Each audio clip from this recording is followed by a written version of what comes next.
নমস্কাৰ মোৰ মৰমৰ ভাই ভণ্টিসকল আৰু মোৰ মৰমৰ অকণিহঁত। তোমালোক যদি পথাৰত নাইবা পুখুৰীত কেঁকোৰা ধৰিব বিচাৰে তেনেহ'লে ৰাবাৰ স্ক্ৰাব এটা সৰু চুতুলিত বান্ধি পেলাই যেতিয়া ৰ'দত কেঁকোৰাবোৰে পুখুৰীত নাইবা বিলত নাইবা যিকোনো ঠাইত ওলাব তেতিয়া তেওঁলোকৰ মুখত এনেধৰণে দিব। ঠিক তেওঁলোকে চাওক, এই ভিডিঅ'টো দেখিছে এনেকৈ আহিব। তেখেতসকলে ভাবে যে এইটো আমাৰ খোৱা বস্তু। তেতিয়া তেখেতসকলে কি কৰে, কেঁকোৰাই সেইটো চিপি ধৰে। যেতিয়া চিপি ধৰিব তেতিয়া তোমালোকে সেই ৰছীটো লাহেকৈ উঠাই আনিব।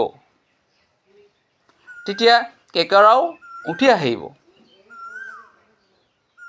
চাওক, এইটো এটা সৰু পুখুৰী আৰু এই পুখুৰীটোত আছে বহুত কেঁকোৰা। চাওক, ঠিক চাওক, এই ভিডিঅ'টোত দেখাৰ দৰে সেই ৰাবাৰ স্ক্ৰাবটো দি আছে চাওক কেঁকোৰা। তেতিয়া সেই কেঁকোৰাই ধৰিব। যেতিয়া ধুনীয়াকৈ ধৰিব দিব তেতিয়া এনেকৈ উঠাই আনিব। চাওক, এয়া উঠাই আনিছে, এনেকুৱা উঠাই আনিব পাৰিব। চাওক, আৰু সি কেতিয়াও এৰি নিদিয়ে। যেতিয়া তেওঁ চিপিব তেতিয়া এনেকৈ চাওক, এনেকুৱা সেই এৰি নিদিয়ে। গতিকে আপোনালোকেও ট্ৰাই কৰক এনেকৈ ধৰিবলৈ। এয়া চাওক, বাল্টিত বহুত কেঁকোৰা তেওঁলোকে পাইছে। চাওক, বহুত কেঁকোৰা।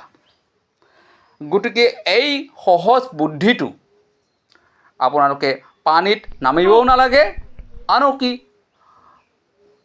তাক গাঁতৰ ভিতৰৰ পৰা ওলাই আনিবও নালাগে। ধন্যবাদ।